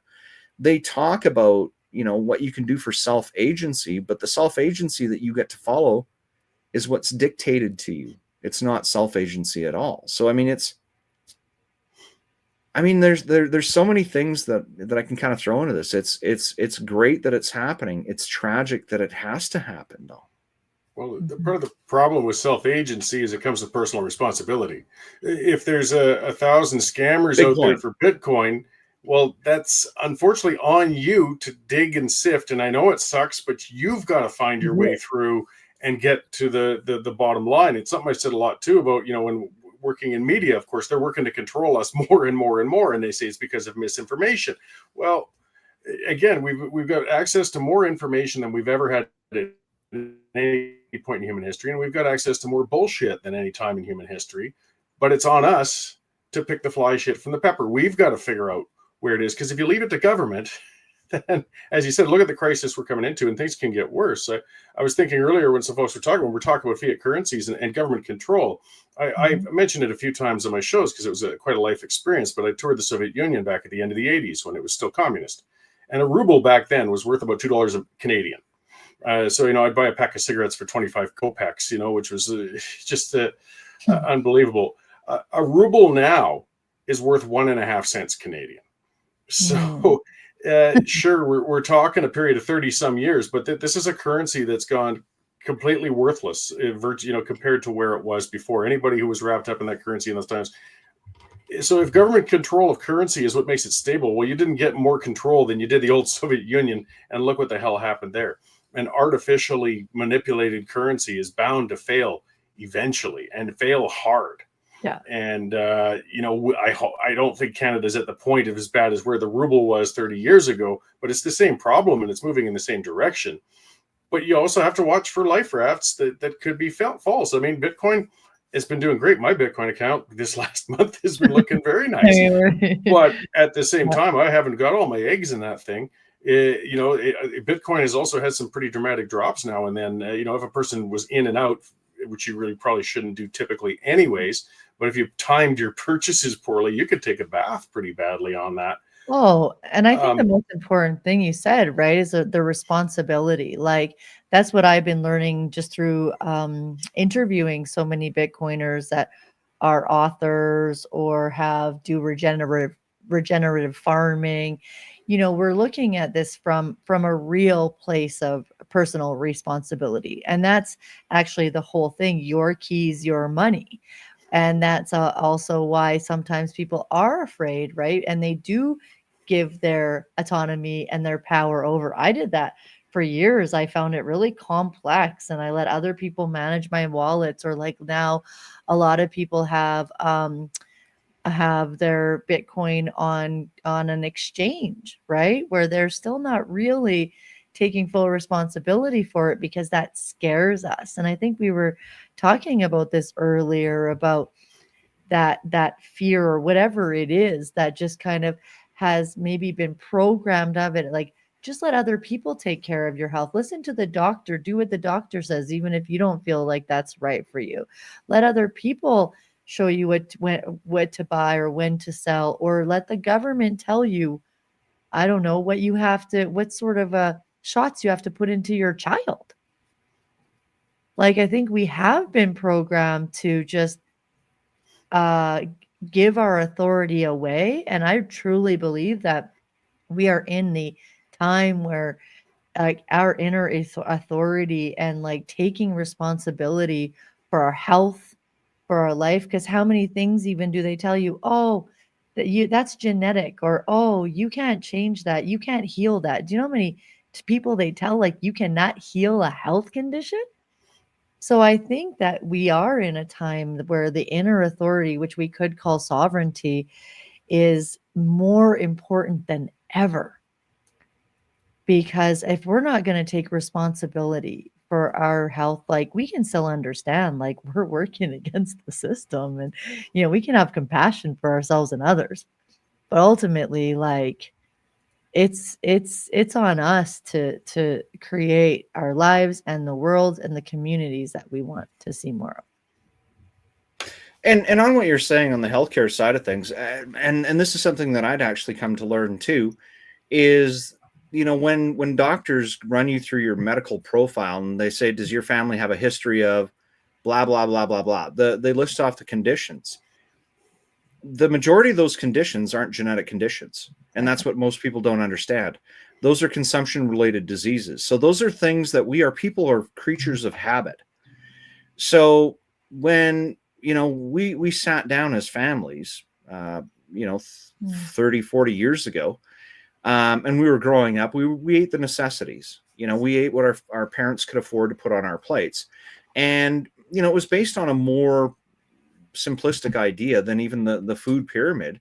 There was the meat and potatoes. Like, that's where those came from. Fast food chains weren't on every corner, and the prices and the effectiveness and the variety was definitely not there. I mean, as a child growing up, we maybe had pizza 3 times a year. McDonald's we would get as a treat maybe once every 2 weeks on payday when we go shopping for groceries. So when we look at the rampant obesity that we see right now, it's because we sprung back too hard. We felt like we were deprived. We put ourselves into these situations. However, the obesity situation has continued to perpetuate. So if you had fat parents, it's because they ate shit food, you're going to be fat. And if your parents had health conditions, you're going to have those same health conditions because you consume the same trash. But not only that, it's also like emotional health and mental health, because it's also how your parents dealt with their emotions or suppressed them, or what they did with stress. Like, stress is the cause of so many diseases, and we pick up those patterns too. So what is hereditary isn't like necessary, isn't like, yeah, you're just destined to have this outcome. But if you don't change the way you do things versus what you learned, that's not helping you. And like you said, the quality of food in Canada right now is just so bastardized that even if you do some of the things that were healthy then because they were whole foods, you can't even do them now. And then again, allowing the government control over everything. And I'm not a proponent of supplementation. And I think everybody has to go through their realm of supplements to realize, maybe if I just ate better, I wouldn't have to do all this, right? And there are exceptions to every rule. Like again, as I'm not a proponent of supplements, I don't recommend anybody take them. I recommend them cleaning up their diet first. I don't advise people on anything, but I try to lend the information that I've kind of come across. But when you look at the government is trying to regulate supplements, while there have been one vitamin D overdose in the history of the planet of supplementation of vitamin D, and all they had to do is take that person off of vitamin D for a few days. Supplements. No, but but what the regulations have done, and this is kind of crucial, is and Polyev went over the statistics, and I don't remember what the exact numbers were, because they broke it down into how many families have had to skip meals to feed their children, and then the quality of foods that they do get in those meals, how many of those families had to eat lower quality of foods. So when you take these people that are eating lower quality of foods because they're more affordable, but then you jack up the cost of their supplementation, like what you're looking at is a head-on collision for a healthcare crisis. They're feeding into it. And that's unfortunately where we're heading. Like the reliance on the traditional medical system works under the assumption that you as a person are a creature of habit and that you don't have the ability to change. Type 2 diabetes, the prime example. Dr. Jason Fung from Toronto has coached thousands of people how to stop, reverse, get off their type 2 diabetes with the most affordable diet on the planet, which is called fasting. Stop fucking eating. Well, I love everybody can afford it. You don't need expensive meds. You don't need to have a placard so that you can walk into the grocery store to buy more crap food. What you have to do is you have to go inside of your fridge, look, realize that everything that you have is trash, stop fucking eating it. And then once your body has the opportunity to heal itself, which has been done for it's perfectly designed. A million years. It's perfectly designed. Then we can move on from there. Way off track. We've taken this conversation way off track. It's not though, because Bitcoin fixes that too. Because part of the reason that our food is such trash is because of government incentives paying the corporations and poison. It's like it and making it less expensive and profit. So it actually fits into our whole conversation. Well, some of it's regulation too. I mean, I've got to register my beehives. Why does the government need to know how many beehives I have? And they want to know how many empty bee boxes I have, even if I don't have bees occupying them year by year. There's a whole form I'm supposed to fill out every year for my beekeeping. And I'm sure I'd be annoyed if I filled them out. But it's this is the degree of control they feel they have to have with everything. Everything. Even down to the relative hobbyist level of beekeeping I'm at, they want to get their fingers in it. Why? What is being served by you assholes poking around my apiary? None. But we've got government managing every aspect of our lives, and how much food production is one of the scary ones. It's our food. I don't want them in there. They can't even pay themselves properly with the Phoenix payroll system. Why do I want these imbeciles managing where my food supply comes from? Exactly. And why do we have to pay someone to I think do your bees? I think it was Nenshi that outlawed having chickens in backyards, wasn't it? As much as I despise Nenshi, it wasn't so much that he outlawed it. It was illegal for a long, long time. He didn't legalize it. So he wasn't promoting it, but he wasn't the one who shut it down either. Yeah, it was Paul Hughes who was doing that big battle. That is one of those complex discussions. I kept chickens here on my acreage as well, but it's not a problem. It's an acreage. So I don't have neighbors complaining about the smell of the chickens if I haven't cleaned the coops enough or the noises or something like that. Yeah. If you're not doing it well, it can be very messy. They're higher maintenance than a person would realize. You know, they produce a lot of poop, and if you're not irresponsible chicken keeper, and some people are, yeah, you're going to bring a bunch of flies into the neighborhood, and all sorts of things can happen. There's one of the difficult parts. Like ideally, you reach over the fence to your neighbor and say, "Hey, I want to keep a few chickens. I'll bring you a dozen eggs every couple of weeks. Are you cool with that?" And they'd say, "Yeah, I'm cool with it." And you talk to the other neighbor and they're okay, and you make a deal. That's the ideal world. The non-ideal world, you've got the neighbor who's uptight, even if it's a very responsible person raising chickens, or it's an irresponsible person raising chickens, and they are unfairly impeding on their neighbor's place. The person's trying to enjoy their backyard, and the stench of 50 chickens jammed into a 1/10 of an acre yard is overwhelming them. That's what I mean. There's no simple answers, right? We have our ideals, but when you get people living in close quarters, that's when, unfortunately, rule sets start coming about. But they never get smaller. They just keep growing, I guess, is the problem. We can't go without them, but we really got to minimize them. We really, really do. And he was a control freak. And that's not something that's going to happen through densification inside of the cities either, or inside of urban centers. It's going to get a lot worse. So, to the point where, and we've seen the towering buildings, we see the conversation still going on. And I think that Rick Bell reported on this, is that this is going to come to header, and Dan McLean had also talked about it in the court system. They're going to move for a judicial review of the blanket rezoning, and I think that's going to be on December 11th of this year.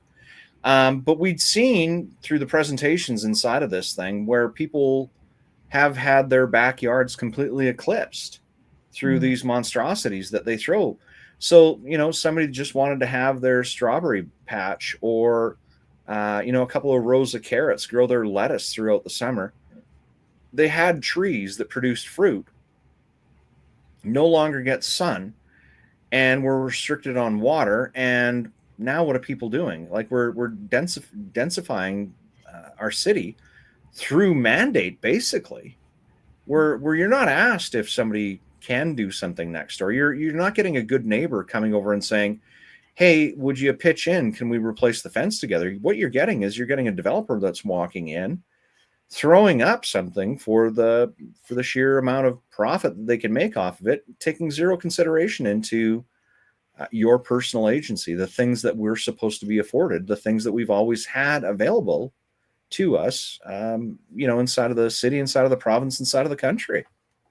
Yeah, but that's where it gets difficult, right? Let's say I've worked very hard. I've managed my money well. I bought into Bitcoin early, and I found, a few $1 million worth burning a hole in my pocket. And I thought, I want to buy those 4 houses that are clustered together and build a small apartment block there to make money, as should be my right as a private businessman property owner. But yes, there are people with little houses on the side, and I'm going to shade them. Now here's where you start to get the battle. Whose rights dominate which? Do I have free enterprise where I can go in? Or does the zoning come in so that homeowner can tell me as a business owner where I can or can't buy, or what I can or can't do with the land I bought? It's just, there's no clear-cut answers on these. That's why, unfortunately, we, like it or not, we have our ideals, but we're always going to have courts. We're always going to have, laws. I mean, the most we can work out cooperatively with each other, the better. But there's not really a defined, order of things.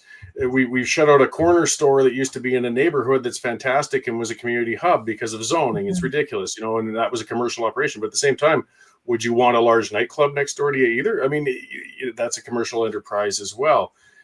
Some places belong where some don't. So, I mean, communication, I think, is the biggest key of it. We talked about as well, community. People won't always agree, but if you're all communicating with each other, hopefully you can come to the best compromise you can find anyways, even if it's imperfect. Mm-hmm. Well, and I think, like you said, just this piling on, like that, that like the Department of Government Efficiency, because things just keep getting piled on. Like even my son, he'll come home from school and he's like, "Oh, now we have to eat in the gym for lunch, and none of us like it because of this one person who did this." And I think that that's just representation of kind of the city and the country. It's like, okay, so it did start out of maybe a reason, but instead of keeping it isolated or to keep it as an option, it just became regulation. And then we're all stuck with it, even if it doesn't really even if it doesn't really actually, it's not best for the community or best for the school or best for the students or best for the citizens. No, that's it. We try to regulate ourselves out of common sense. I got in a battle on X about that the other day when I took a picture of a work truck I saw parked on the street next to a bunch of other vehicles, and it had the orange cones around it. And I said, this is stupid, because it is stupid. You're in the middle of a street. If some imbecile is going to hit a parked vehicle parked in a regular parking area in a street, those cones aren't going to make a difference. But this is a safety guy in action, and I've seen them. I worked in the oil field long enough to see what some of these bureaucratic safety people can do. But people explained that there'd been an accident where a child was playing under a truck. The guy got into his truck, backed up, crushed the kid. Tragic. Terrible. So they figured the only way to make sure these guys do a walk around of their vehicles is we got to make a rule that every one of them has to stick a stupid orange cone on all four corners, no matter where he parks and what situation, when. No amount of thought on this person's part is allowed anymore. No amount of personal responsibility on that guy's part is there anymore. I say, well, why don't you get him to tie a little pink ribbon on every corner? He'll take more time then and be even more safe. Like the motivation is good. Sure, a child get killed. You want to avoid that. Let's have more safety discussions in the workplace. But to make it so patronizing and overloading when you're literally, if you've seen it probably in a parking lot, you go to Safeway parking lot. If it's a guy who works for Rogers, he's got to put cones around his stinking truck in a parking lot. It's dumb. But we can bring the regulations in, but they're really hard to get them out once they're in. Yeah. Because as soon as you say, I want to bring them out, you say, what? You want to kill children? Yeah. No, I just don't want to be stupid anymore. Yeah. And having come from the safety industry, because I'd worked for the big installation companies. I was a field technician, and it was a lot of the same things. Is that I had people that have never done my job, where I was the most experienced, and I'd put that out still to this very day. I was the most experienced person inside of my field that's existed inside of the city of Calgary. Nobody has done more of what I used to do than I have. And then when I actually, when the rules changed, when somebody else bought the contract and we had to actually contract to a different company, they started setting the rules. They made us go through the standard safety training that they put through all of their other employees through. The problem is that all of their safety training was based on a completely separate, different type business.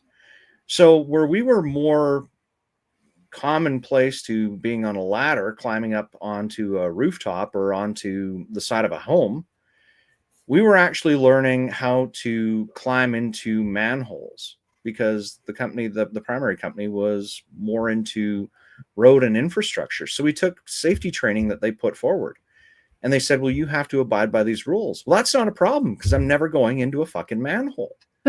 like why did you make me sit through this? And so every time that they would hold these safety meetings, I'd say, are we being paid for this? And they would say, no. I'd say, then I'm not going. No, you have to.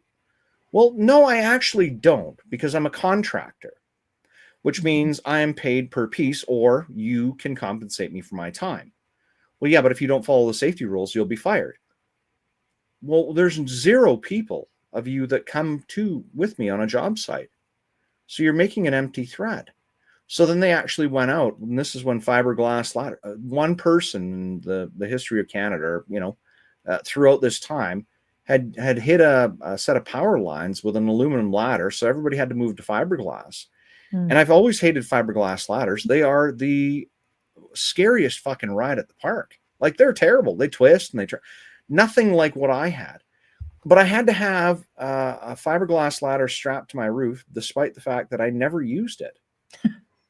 To this day, and I've had this ladder for 15, 18 years, sits beside my garage, and I've never actually stepped up on one of the rungs.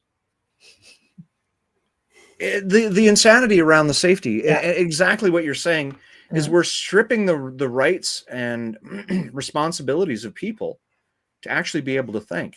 They don't even know why they're doing these things.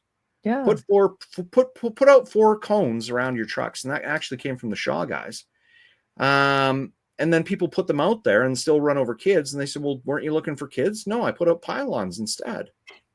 "Oh, okay." Because that's how watered down this shit gets, right? Yeah. Like you said, it just takes them away from their sovereignty, actually, and their own responsibility. I do have to go soon because I have to pick up one of my panelists from the airport.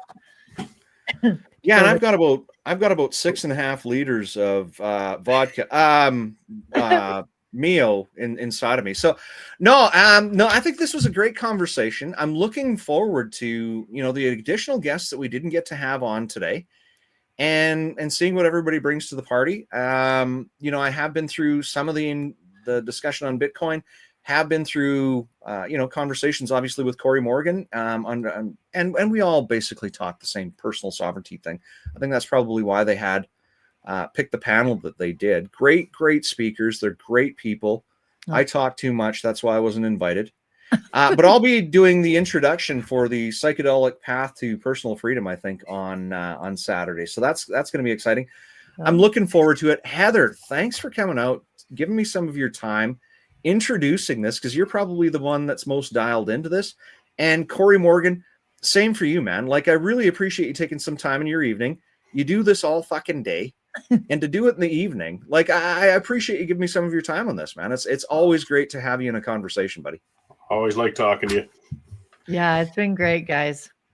All right, so I'll put this up here one more time. The event is on. Let's see if I can figure this out real quick. Video. Let's go share screen. Or while you get it set up, it's this Saturday, November 16th, and yeah. So it's at Mount Royal Community. And the URL that you can follow is sovereignminds.ca. yeah. Click into the register now when you get to the website, and we hope to see a large group of spectators coming out, meeting with us, and I'm going to say this ahead for all of the people that you see on social media. I'm going to say this even for yourself, Heather, you, Corey, and for Marty, Andy, myself, Eva Chipiuk. If you see us there, don't be shy. Come over and say hi, because like that's a big part of the reason that we come out to these things, is because we're out there to meet people, and we're out there to learn some of this stuff for ourselves. So thanks everybody who's taken the 2,200 people are tuning in right now. That's actually pretty incredible. 2,200 people have taken some time. So I want to thank everybody that's tuned in, and again, thanks to the guests that we had. You guys have any parting words? No, just thanks for giving us time to talk about it. That's how I met you, Sheldon. I just wasn't shy to reach out and say hi. So I feel the same. Come say hi to me. Anyone. I love to meet new people from everywhere. And everybody, I'll help you hunt down Heather, because she'll help you navigate your path into this and help you find the right people to give you the right answers. That's it. That's exactly my job. How did you know? All right, Corey, any parting words, man? No, just looking forward to seeing you there and seeing some of these viewers there. I hope. Yeah. All right. So, thanks again, everybody, and have a great evening. Okay, talk to you later.